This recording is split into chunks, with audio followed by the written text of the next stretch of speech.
Listo. Gracias, Paul. Entonces, ¿comenzamos ya? Eh, sí, yo diría que sí, para los 14 participantes, seamos puntuales. Ya. Sí, sí, muchas gracias. Y creo que en honor también a los participantes, creo que la puntualidad es pareciera que no fuese un factor importante en la vida empresarial, en la vida productiva o de quienes hacemos el tema de calidad, el tema de innovación. Debería ser un pilar fundamental, porque desde la puntualidad nace todos los valores profesionales que cada uno tenemos. Desde el punto de vista del respeto a la gente, consideran ustedes también que en la cultura oriental es un respeto, ya estar puntualmente ya es un atraso, se debía estar 10, 15 minutos tarde. Pero si lo vamos desde la cultura de Occidente, se interpreta también de que a veces, ¿para qué debo ser puntual? Si dicen que el valor es dinero, mientras no haga dinero con ese valor, ¿para qué ser puntual? Entonces son visiones o cosmovisiones que las comparto y que de alguna manera he podido compartir con gente del Oriente, de China, de Japón y con occidentales o Estados Unidos que tienen otra visión mismo. Ustedes sabrán que, solo por hacer un introductorio, las normas ISO tienen su fundamento de las teorías japonesas, de la calidad del trabajo en equipo. Muy difícil, vamos, no difícil, sino complejo, se va a encontrar normas ISO para empresas norteamericanas.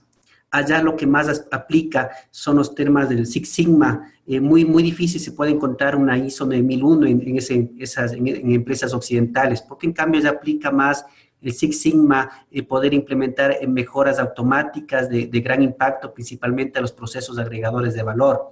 Entre más mejora y eso se representa en dinero, es mucho más productivo. Dos visiones distintas. Gracias nuevamente al PMI por invitarme.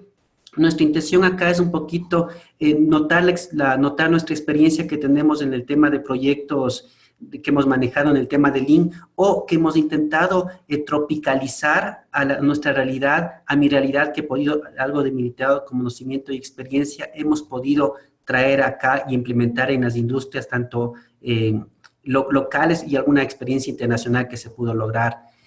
A continuación, ustedes de algún momento podrán visualizar mi perfil o mi experiencia. A veces se dice que el pasado no importa, ¿ya? Lo que se vive es el presente y mi presente aquí es ser agradecido con el PMI Guayas y ustedes que se dan este tiempo un día miércoles a esta hora para poder escuchar a un externo y espero que cada palabra que diga yo les genere valor en su vida empresarial. Ustedes me pueden encontrar en redes sociales, tengo mucha activación desde el punto profesional en Twitter, en Facebook principalmente y en LinkedIn. Ahí pueden encontrar algunos comentarios que expongo alguna de mi realidad empresarial que de alguna manera voy generando día a día. Alguna premisa inicial les quiero comentar. Lean Management, lo que ustedes han sabido es de la cultura japonesa, de las teorías del trabajo en equipo, y un gran impacto que a mí me generó hace unos cuantos años cuando logré incursionar en estas técnicas fue el tema de dar lectura a este libro. Les recomiendo Jeffrey Liker con Toyota como el fabricante más grande del mundo, más grande del mundo alcanzó el éxito. Sí, entonces les comentaba de que ese libro les recomiendo, es muy validero para que ustedes puedan revisar, que da las cosas más positivas que se hizo cuando se implementó Toyota, tanto al nacimiento en sí de la planta industrial con esta metodología y lo que se pudo trasladar a las empresas occidentales que fueron sucursales o dependencias de Oriente. Más, como saben, no todo es bueno, no todo es malo, ¿no? Porque a veces se implementa que el Lean o las diferentes versiones, tanto desde el punto de vista tecnológico al punto de vista industrial, fueron dando muchas variaciones. Como saben, el Kanban, visto desde la Toyota, fueron las famosas tarjetas estáticas que decían en la nivelación de la producción. Pero cuando uno pasa a TICS, al Scrum, a Agile, pasa que esas tarjetas ya no se dejan ser tarjetas, sino ya es una metodología o una guía de trabajo para las famosas innovaciones o transformaciones digitales. Entonces son cosas buenas que lanza el Toyota o el tema de Lean, pero también hay que ver la otra versión y les recomiendo como consultor siempre nunca dejarse vender por la parte primera, sino siempre ver la segunda parte o el otro lado de la moneda. Así que les recomiendo también un libro que es excelente, que es La gestión de la cadena de suministros, de Pires y Díaz. Aquí, en cambio, nos da otra versión, nos dice que a veces no es tanta maravilla de Lean, que dice que, por ejemplo, de la cultura de Toyota, que siempre hay que trabajar en equipo, que hay que crecer conjuntamente con los proveedores para que ellos nosotros transmitirle las buenas prácticas profesionales o laborales o industriales para que ellos vayan creciendo y perfeccionando su producto como proveedor. Pero en este segundo libro que les comento es mucho más práctico y dice, a ver, César Rato, si nosotros transmitimos todo nuestro conocimiento, es muy probable que esa empresa proveedora nos supere en el tiempo, nos mejore tanto en innovación, en desarrollo, en investigación, y sea mejor que nosotros.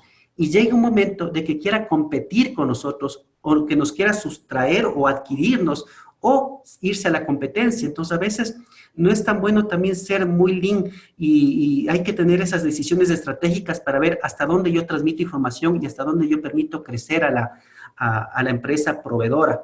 Lo digo esto porque no voy a hilar muy fino en los conceptos, porque esto le he hecho una presentación muy gerencial.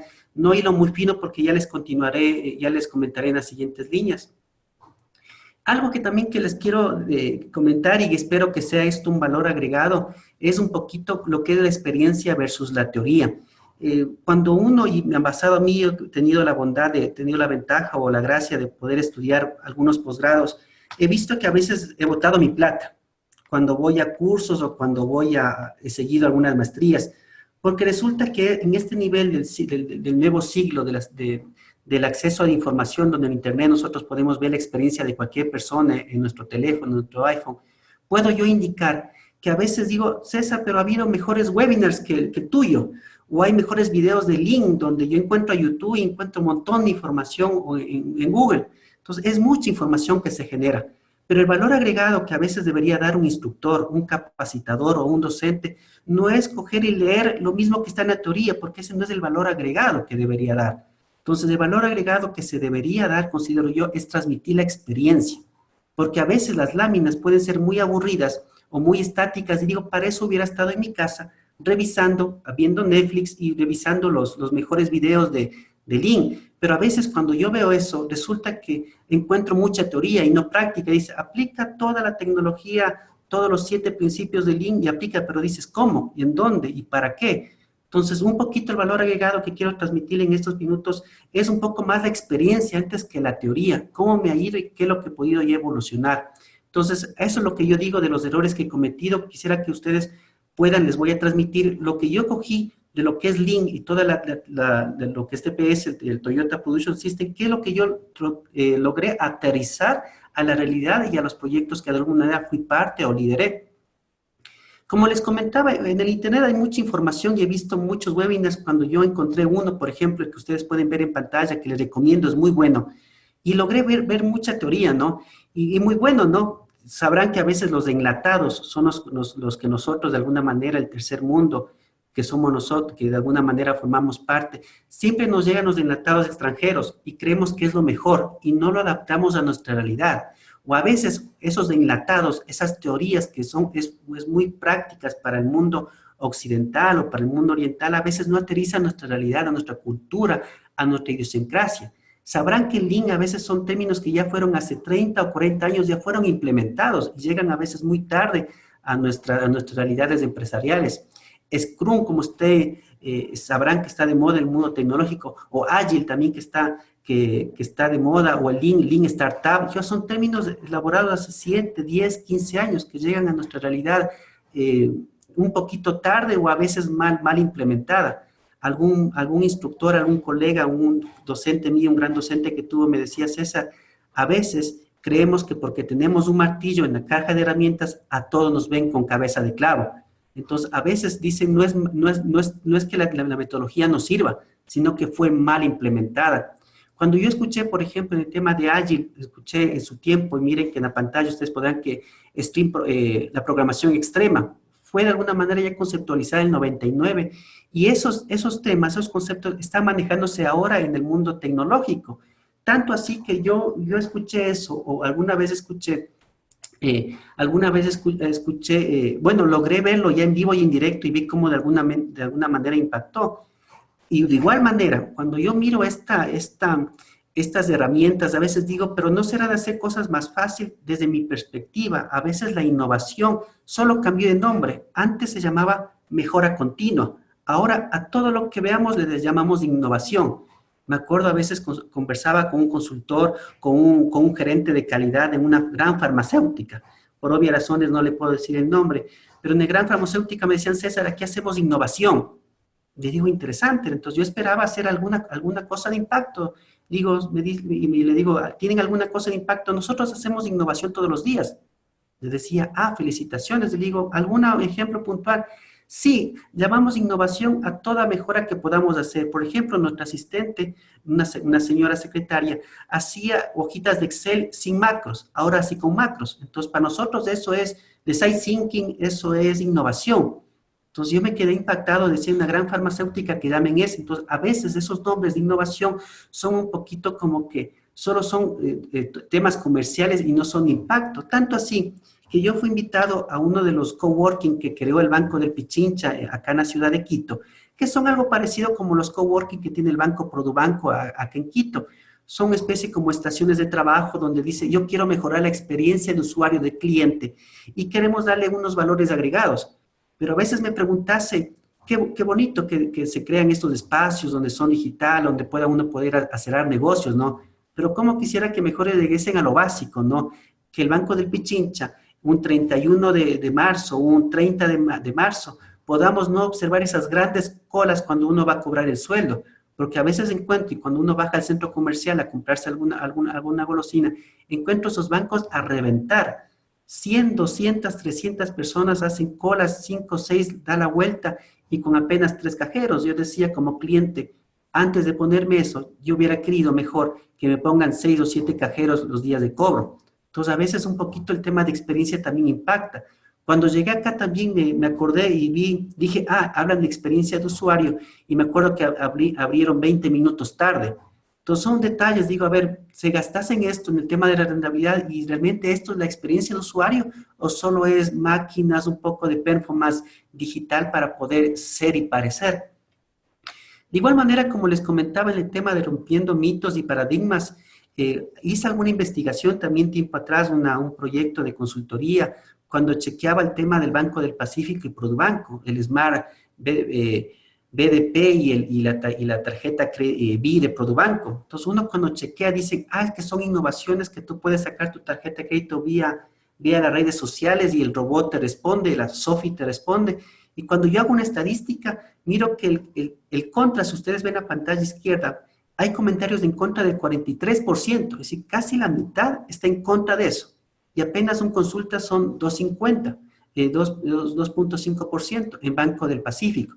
Mientras que en Banco Produbanco uno puede ver comentarios en contra, ¿no? 24.32. Entonces, ¿qué quiero decir con eso? Cuando yo lanzo la tecnología, no le tengo la visión completa del proceso, la visión integral. ¿Cómo yo puedo responder a las futuras inquietudes, a las futuras consultas de cómo el usuario va a tener va a utilizar esa innovación? Entonces, a veces la innovación, no sé qué tan buena o mala fue, mejor se hubiera quedado con la típica tarjeta, nuestra libreta de ahorros normal y corriente. Entonces, son conceptos que de alguna manera, les comento, son estratégicos que el gerente de proyectos o el responsable de proyectos o el PMO o quienes integran tienen que visualizar más allá, y lo que pide ahora las normas ISO o las nuevas versiones del PMBOK, debemos ser mucho más estratégicos y eliminar el riesgo. ¿Qué pasase en estos proyectos del Banco del Pacífico y el Produbanco? No mitigaron el riesgo de que pueda haber que lance la app y no tenga un buen feedback o no pudiera responder yo en línea a los comentarios. Entonces, un PMO debe tener esa visión estratégica, no operativa, sino estratégica de la visión integral de las cosas para poder tener esa visión gerencial. Nuevamente, siguiendo avanzando, alguna vez también se quiso implementar una startup, hace unos cuantos años trabajé en el sector público, y me acuerdo en el tema de los permisos de trabajo.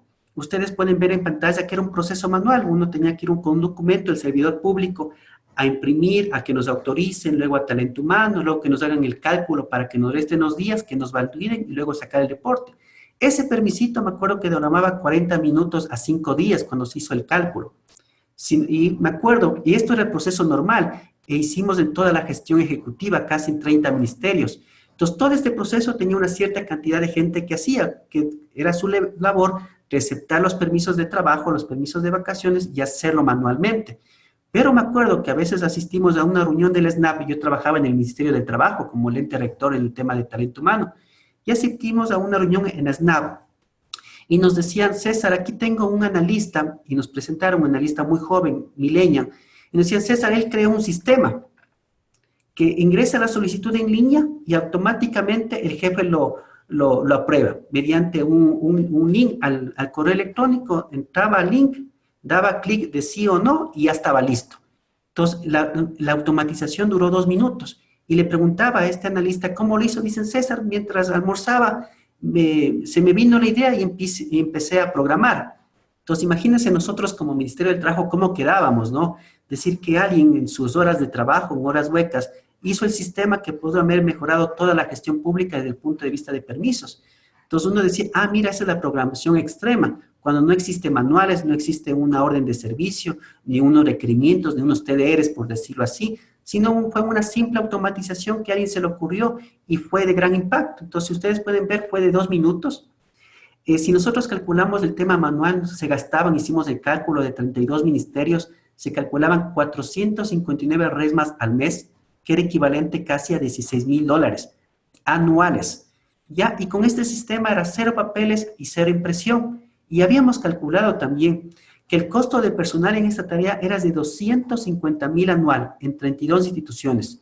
Y la persona que estaba asignada para eso era el 80% hacía estas cosas. Recogía los documentos y hacía el proceso de talento humano para aprobar. Mientras que el costo de la automatización tenía un ahorro del personal del 80 al 20% de actividades. Solo con esa idea de programación ágil, de programación extrema, de un momento de programación, tenía gran impacto. Y un ahorro de un software que decía que no teníamos que contratar a una gran consultora, sino simplemente nos habíamos ahorrado $50,000. Ahí me di cuenta que a veces las famosas startups no pueden adaptarse a los grandes dinosaurios o a las grandes estructuras jerárquicas del sector público o el sector privado, por decirlo así. ¿Por qué? Porque a veces implementar estas ideas tiene que pasar por todo un proceso jerárquico de aprobación. Debe pasar por el director, su secretario, viceministro, ministro, por el ente rector, el ministerio coordinador, y lamentablemente esta idea nunca se implementó. ¿Por qué? Porque fácilmente no teníamos esa habilidad como ministerio para poder adaptarnos a estas mejoras inmediatas de innovación a la respuesta rápida. Si continúo con la presentación, les comentaba que mi experiencia fue en una empresa manufacturera donde se implementó las cosas que yo creí necesarias del Lean. Ahí poquito ustedes podrán ver la evidencia. ¿Y cuáles fueron los beneficios que se implementaron en Lean? Si ustedes ven a mano derecha, se implementó un total de casi una ganancia de casi $2 millones, con las cosas más básicas del Lean Management, en donde encontré algunas mejoras. Por ejemplo, ustedes pueden ver a mano izquierda casi $1,5 millones en mejoramiento en la selección de materia prima e insumos, 294 en mejoramiento de uso de materiales e insumos, distribución física de maquinaria, optimización de uso de materiales e insumos de 150,000, esto es anual por si acaso, implementación de estrategias comerciales 85,000 y así sucesivamente. Entonces fue de gran impacto, ¿no? Y lo que ya les voy a explicar más adelante, qué es lo que yo cogí básicamente de Lean Management y lo fui implementando, pero fueron las mejoras de gran impacto. Pero ahí yo me di cuenta de otra cosa, ¿no? Y es la realidad ecuatoriana. A veces los sistemas de gestión de calidad o estas mejoras dependen también de la cultura del trabajador. Cuando a un trabajador japonés se le dice, ¿sabes qué? Tienes que quedarte para hacer los círculos de calidad después de las horas de trabajo, ellos se quedan porque están comprometidos con la empresa o es su forma de ser y empiezan a trabajar fuera de las 4:30, 5 de la tarde. Pero cuando quise implementar esto, me decían, César, pero yo salgo a 4:30. Yo salgo 5 de la tarde, o me van a pagar horas extras, o a veces esos círculos de calidad o esas estrategias de mejora, de innovación, quedaban en una simple reunión de 5 S donde decían, por formalismo llenamos el acta. Entonces, ahí entendí que de alguna manera, a veces la calidad vista desde la cultura japonesa es que, digamos, por un ejemplo, Pedro hace con calidad sus cosas y Juan hace con calidad. El único factor que pueda fallar en no continuar con la calidad es la interacción entre los dos, entre Pedro y Juan. Esa interacción es la que estas culturas de normas ISO y cualquier otra cultura es la que quieren minimizar para eliminar el riesgo de que salga mal. Porque si uno hace con calidad y otra persona con calidad, la única interacción que puede equivocarse es la interacción conjunta. Entonces, ahí está reforzado. Pero resulta, cuando yo implemento en sistemas de calidad en el Ecuador, resulta que la persona en sí lo hace mal hecho, lo hace a mala gana o no lo hace de manera correcta. Entonces, a veces la calidad tiene que hacerse desde el principio, tiene que estar una persona respirándole como supervisor a que esa persona haga con calidad desde el principio. Entonces, ahí va uno impactándose de qué realmente puede preguntarse si funciona o no. Me dicen que hay una pregunta de una persona. No sé si, favor, Hola, hola, Paul, ¿sí? hola, Sí, hola. gracias. ¿Qué tal? Tengo una pregunta. ¿Cómo están? Buenas noches. Eh, bueno, es precisamente eso. Yo tengo una experiencia particular. Cuando alguna vez me tocó entrar eh, bueno, hace unos 7 años, yo salí de un trabajo, estaba trabajando en empresas privadas y decidí incursionar en la gerencia de proyectos públicos, ¿verdad? Eh, y me pasaba esto de que pedíamos informes que se ejecuten, que se realicen para tener cierta trazabilidad, para tomar decisiones, etcétera, etcétera. Pero las personas no estaban acostumbradas a eso. Y cuando lo solicité, simplemente nadie lo hizo. Entonces, obviamente, yo tomé ciertas acciones, puse una querella y puse una demanda, una queja en contra de las personas que no quisieron acatar esa situación, que fueron todas las personas del departamento en el que trabajábamos. Eh, Tanto así que fue así, la situación fue de que llegó a las 5 de la tarde y nadie había hecho su informe y todo el mundo simplemente se fue. A nadie le interesaba presentar informes. Esto fue una institución pública.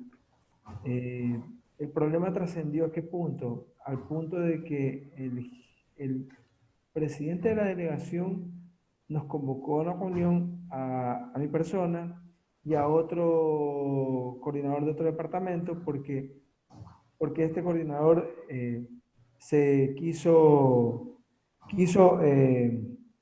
apoyar el hecho de que no se habían hecho estos reportes. ¿Ahí se escucha? Sí, totalmente. Gracias por tus comentarios. Bueno, Escucho sí. atentamente. Entonces, ahora, ¿qué pasó? El resultado fue el siguiente. La gente no hizo el informe finalmente y un directivo importante de la delegación se me acercó y me dijo esto. Mauricio, mira, te vamos a pedir algo. Esto no es empresa privada, esto es empresa pública. Necesitamos que trabajes más despacio. Esto yo entiendo que no es un tema que es común, porque he estado también involucrado en otros procesos con otras empresas públicas en las que te exigen mucho. El caso de Petroamazonas, por ejemplo, Petroecuador, o etcétera. Podemos nombrar muchos casos en los que tienes que trabajar mucho y dar muchos entregables y calidad.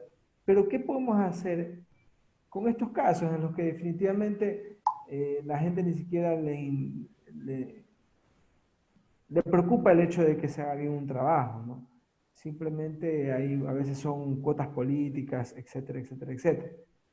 ¿Qué podríamos tener ahí? O sea, simplemente sería no hacerlo o hacernos al dolor o qué hacer. Ya, muchas gracias por tu comentario y como te explicaba desde el principio, voy a hablar desde la experiencia, no trataré de hablar de la teoría. Yo soy docente universitario, entonces a mí me gusta mucho la teoría, pero en este caso quisiera compartirte de mi experiencia, ¿no? Yo tengo experiencia casi de 10 años en el sector público, ¿ya? Entonces, yo creo, mira, la falta de contribución o de colaboración, yo lo he encontrado personalmente, es en ambos lados, en el sector público y en el sector privado. Hay gente que a veces viene, se siente y no hace nada. Sí, en el público es más evidente, es mucho más explícito, pero en el privado tú también encontrarás que a veces hay un grupo de gente que a veces solo está bien palanqueada o recomendada o solo aparenta hacer las cosas o está bien metida al bolsillo a su gerente de línea o su línea de supervisión que también no hace nada. Por ejemplo, yo he observado en la gente de TICS, son muy colchoneros, y lo pregunto, te digo colchonero en el sentido de que a veces se les pide plan de trabajo y están alargados casi el 60%. Dale por seguro que el 60% de este cronograma puede ser mejorado, ¿ya? Entonces, es de lado y lado. Regresando al concepto, mira, lo que yo he observado de toda mi experiencia, es a veces el sector público sí es un gigante donde hay mucha gente. De mi experiencia se ha hecho una reducción de personal adecuada, independientemente de que afecta, ya es en otro foro la conversación, pero yo creo que por lo menos con el 50% de personas se podría trabajar mejor. Es decir, hay un 50-50, el otro 50 es casi como que no agrega valor a las áreas. por una parte. La otra, lo que sentió también, a veces mucha gente tiene miedo al tema del control interno y externo, por el tema de firmas responsabilidades. Dicen, sí, es realmente validero, ¿no? Porque a veces por firmar o por hacer algo bien, a veces hay esa auditoría interna o contraloría. Pero al mismo tiempo también hay gente que quiere ganarse su dinero sin hacer nada. Ya, con uno se encuentran, principalmente son gente de nombramiento.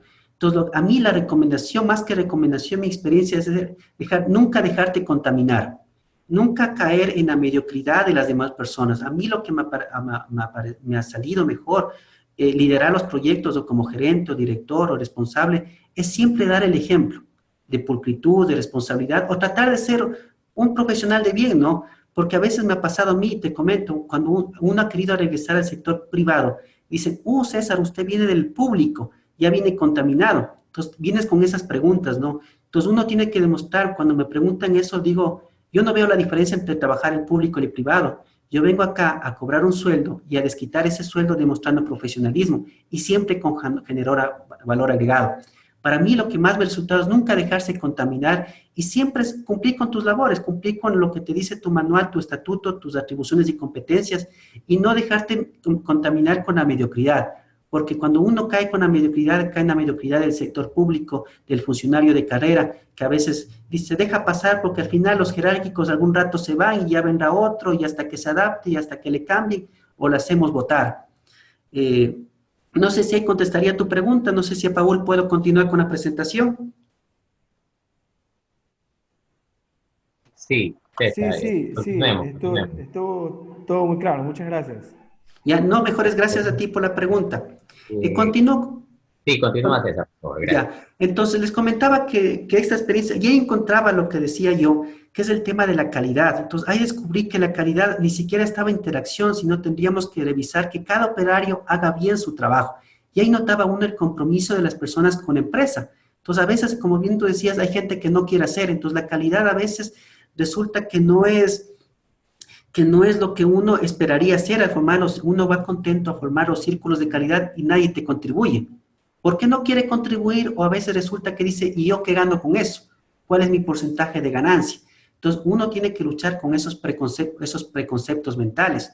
Igual, la norma ISO también no apoyaba mucho. Hace poco tiempo hubo la reforma a la ISO, a la 9001. Ustedes sabrán que ya no existe el manual de calidad, ya no te exige ciertos procesos o procedimientos o documentos, sino ahora te pide que sea mucho más estratégica. Claro, porque muchas empresas estaban saliendo de la norma, ya no estaban nuevamente actualizando o sacando las actualizaciones, porque decían, César, es más un acto burocrático. Traía al representante de calidad, falseaban los registros, los formatos, y estaban listos un día antes de la auditoría, y pasaban y tenían la norma. Entonces, a veces era una carga burocrática. Por eso hasta el nombre del representante de la calidad desapareció. Ahora, la idea, la apuesta es que el gerente sea el representante de calidad quien asuma las responsabilidades. Continúo un poquito, esas ideas también fueron mejorando en el tiempo, como ustedes pueden ver, ese proyecto antes era unos tiempos muy altos de 9 meses y fueron bajados a 3, tanto en tema de implementación, ideas de intangibles, tangibles, eso lo llamábamos a su tiempo. Sigo avanzando. ¿Cuál era la experiencia en el sector público? ¿Qué es lo que yo hice? Uno de los principios principios de valor era el Kaizen, cambios para mejorar. Cuando yo estuve en el Ministerio del Trabajo, mi ministro, con todo el respeto que me dio la posibilidad de trabajar, y estoy muy agradecido, era un abogado. Y él decía que no se podía cambiar nada, que no había cómo cambiar nada, que el proceso debía seguir siendo siempre el mismo. Ustedes recordarán, o capaz que impacto tuvieron a ustedes o su entorno de amigos, de familiares, de amistades, los famosos contratos y actas de finiquito. Antes los contratos o las actas de finiquito, por ser el caso, teníamos que nosotros, una vez que hecha la liquidación, ir al Ministerio del Trabajo para que el inspector nos firme delante de él que los dos estamos de acuerdo, empleado a empleador, y sacábamos el turno en 3 meses. Y capaz que el inspector fue a hacer alguna actividad in situ, en territorio, y ya no estaba y teníamos que renovar. Y a veces también solo era un acto de 2 minutos, haber esperado 3 meses para llegar a esos 2 minutos. ¿Estás de acuerdo, César? Firma el empleador, el representante del empleador, el de talento humano, y se acabó. Entonces yo cuando decíamos, ministro, pero podemos mejorar esto automatizando, decían, César, es imposible. Entonces el cambio para mejorar llegó cuando vino un ministro, un ministro también que me confirmó en el cargo en su tiempo, era un ministro que vino del SRI, que vino con esa cultura de cambio, que decían, César, qué lentos que son aquí. En el SRI todo es automatizado.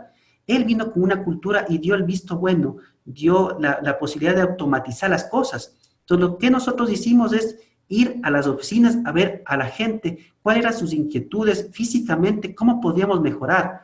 Un gerente de proyectos debe estar en territorio, no haciendo actividades operativas, no, eso no, porque eso te quita estrategia, no viendo, haciendo las consultas, revisando los formatos, que llenando las encuestas, no, eso lo hace el analista, el equipo de trabajo, el gerente o el líder, debe estar viendo la estrategia, debe estar viendo un poquito, cómo van los procesos, los flujos, y cómo uno va viendo la interacción máquina, el front-back, el back office, va viendo uno viendo esas interacciones. Un gerente de proyectos, un líder de proyectos, un PMO, debe estar a un nivel mucho más estratégico, mucho más táctico.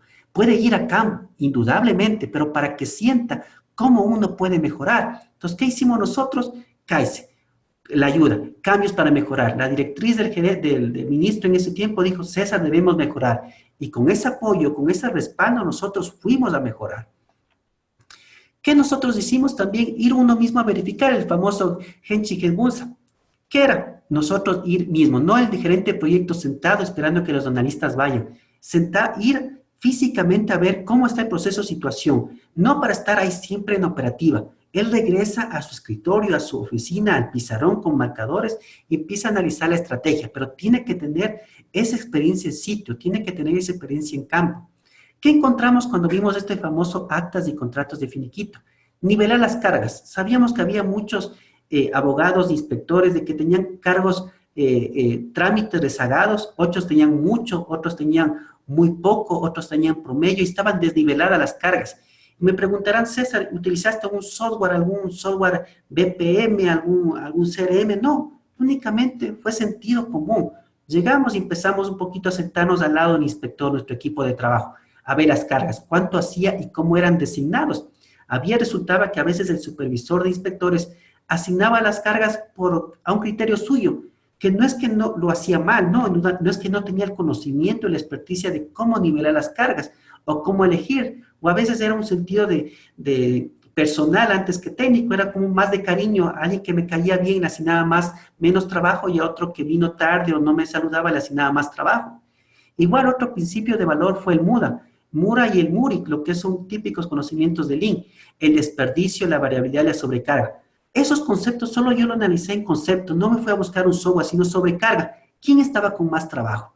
¿Quién no hacía o quién hacía retardar los procesos? ¿O dónde había desperdicios? Por ejemplo, decíamos, ¿y para qué pides este papel? Y este papel te pide la ley, está establecido y nos podemos ahorrar ese paso. Y ahí fue naciendo también el tema, como se va en el sector público, la eliminación de la cédula y la papeleta de votación, porque a veces no entendíamos cómo, cuando vamos a hacer un trámite, el funcionario público debería ser quien vela, porque yo soy la persona que está entregando el trámite, no necesita que más que yo vaya personalmente, entregue mi cédula. Había un nivel de responsabilidad que tenía que tener el servidor público. Y igual, había mapa de flujo de valor, y esto es como la teoría del Lean, ¿no? Que debes hacer tu Volume Stream Map. Entonces, yo digo, cuando yo observé, cuando en la planta industrial, mi premisa fue hacer el sector público algo parecido, ¿no? Hasta para sorprender a la autoridad y poner más serio mismo. La idea es solo analizar el concepto, coger el espíritu del mapeo de flujo de valor y no hacerlo tan complejo, sino a nivel de nuestra realidad. Y aquí aprendí otra cosa también, que a veces la información es directamente proporcional al costo. Entre más información que tenga yo para toma de decisiones, tengo que saber que esa información también tiene un costo realizarla o buscarla o encontrarla. Entonces, a veces tiene que trabajar, y es un buen gerente de proyectos, tiene que trabajar con lo que se tiene. Limitados recursos y sacar mayor productividad. Nosotros fuimos con nuestros equipos, fuimos donde los inspectores, los abogados inspectores, una semana plantados ahí, y estar siempre observando y tratando de coger tiempos, lo mejor que se podía. Claro, indudablemente, el gerente de proyectos debe ser estratégico y mandar al analista, enviar al analista a los puntos claves, porque ya mapeó el gerente de proyectos, a los puntos claves donde debe buscar la información, porque a veces si al analista no se le da la información, la metodología exacta, él se puede aburrir o puede generar una causa de estrés o a veces una molestia, porque dicen, César, me mandaste y no sabías ni qué querías que yo recolecté lo que yo pude. No, el gerente de proyectos tiene que haber abierto camino, ver qué se debía buscar y regresar donde el analista, donde el equipo, así, miren chicos, esto tienen que buscar. 3, 4, 5 lineamientos muy claros, muy ejecutivos, y las cosas salen. Sigo avanzando en la lámina. Y acá está un poquito ya la experiencia, los resultados que generamos. Ustedes recordarán que los que tienen experiencia en sector público del famoso certificado de tener impedimento. Principalmente en Quito era una subida de pisos, solicitar información, depositar el depósito bancario, el ticket, luego el tiempo de espera, subir al 9º piso, preguntar al guardia a ver si él sabía dónde debo ir, bajar nuevamente a sacar copia de la cédula, porque nadie me dijo que de entrada tenía que tener la copia de cédula. Analizamos, este era mi Volume Stream Mapping, la pantalla que usted ve superior. Quisimos automatizar, y ustedes que alguna vez han tenido cercanía con el sector público, ahora es en digital. Nosotros ingresamos al Ministerio del Trabajo, ponemos impedimento. Esta es la primera versión, ¿no? Sé que ahorita yo ya no estoy en el ministerio, sé que hay nuevas versiones, igual en el tema de contratos, actas de finiquito. También con mi equipo hicimos o aportamos en el tema de la legal, de los famosos reglamentos de seguridad y los comités paritarios. Hicimos todo automatizado, indudablemente con una cierta lógica empresarial. Entonces le mejoramos a una sola mejora. Igual, miren, el tema de los contratos. Había que generar, registrar, cargar los contratos, generación del extracto, asignar el inspector, solicitar el cambio, correcciones, revisar correcciones, asignar el turno y legalización física del contrato en la pantalla superior, como le dice antes. 10 pasos. ¿Ya? Y ahora únicamente había que registrar. ¿Y cuál fue la clave aquí? El apoyo de la autoridad y esa idea, ese sentido común de buscar una oportunidad de mejora, una innovación. ¿Qué buscamos en el Código Penal o en el Código de Trabajo? Decíamos que estos documentos deben ser vistos o aprobados o registrados por un inspector, pero la clave estaba que no decía si el inspector era una persona física o un robot. Y solo en ese huequito, en ese vacío legal nos agarramos para automatizar. No estamos haciendo nada ilegal, no. Al final, en el sistema había una persona atrás que hacía una metodología de riesgos y hacía un checklist y veía cuál estaba bien subido y cuál estaba mal subido. Entonces, solo con esa premisa, esa oportunidad de mejora, fuimos detectando y ahora se redujeron de 10 pasos a 4. Este fue mi Volume Stream Mapping. También aprendí su tiempo de que cuando se presentan a grandes gerentes o ministros, a veces la técnica no vende mucho. Lo que debe vender es una buena presentación, una utilidad de colores, una buena escenografía desde el punto de vista de la presencia del color, del tino, de las letras. Eso es un poquito, en otro foro ya se puede explicar el tema de hacer un poco de neuroventas, de neuromarketing. También acepta las presentaciones y qué mucho que nos falta a nosotros los técnicos poder vender los proyectos. Y una cosa hubiera sido presentar mi Volume Stream Mapping a la teoría de Toyota y otra con este simple detalle, que mi espíritu tiene link, el tema del volume, una mejora. ¿Cuáles fueron las mejoras? Antes eran 90 días, ahora 10 minutos. Antes el cumplimiento del proceso era 50%. Unos subían mal, otros bien. Ahora el 100%. ¿Por qué? Porque les habíamos dado nosotros moldes, algunos formatos, donde solo teníamos que poner los nombres y la fecha y la firma digital, de ser el caso. ¿Qué ahorramos? 128,000 personas ya dejaron de acudir a las oficinas del Ministerio del Trabajo a nivel nacional. Eso era con contratos. Si yo veo con las actas de finiquito, la misma como me comentaba, era todo un proceso para que 3 meses delante de un inspector lograra firmar el cheque. No, ahora lo que escogimos, si es que todo estaba bien, ¿para qué ir donde el Ministerio del Trabajo? Sino solo digitalizar el acta y subirla al sistema.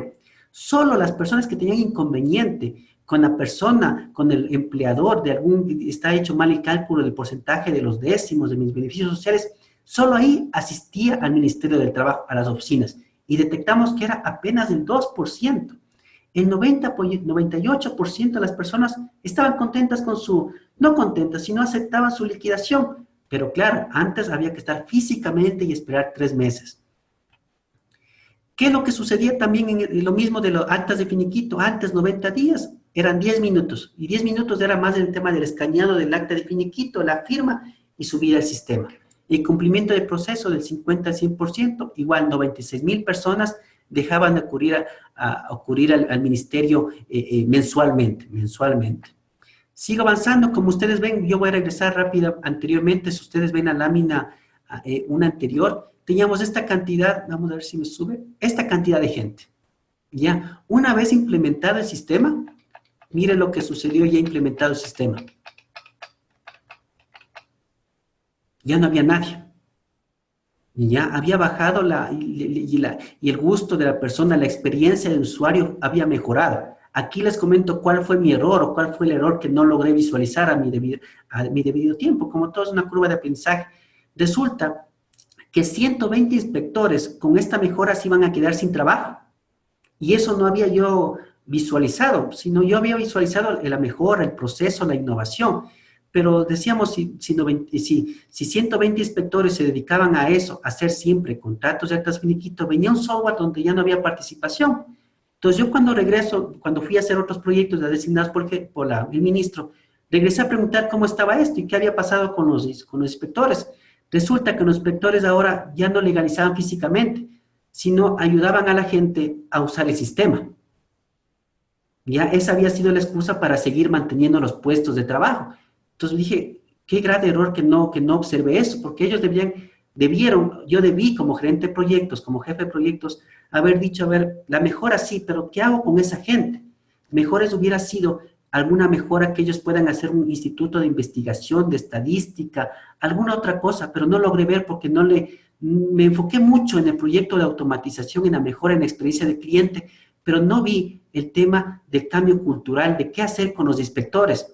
Yo salí años después del ministerio y me imagino que los inspectores, ojalá, por bien de quienes pagamos impuestos, estén haciendo otras actividades. Ahí están las horas donde fueron calculados los tiempos.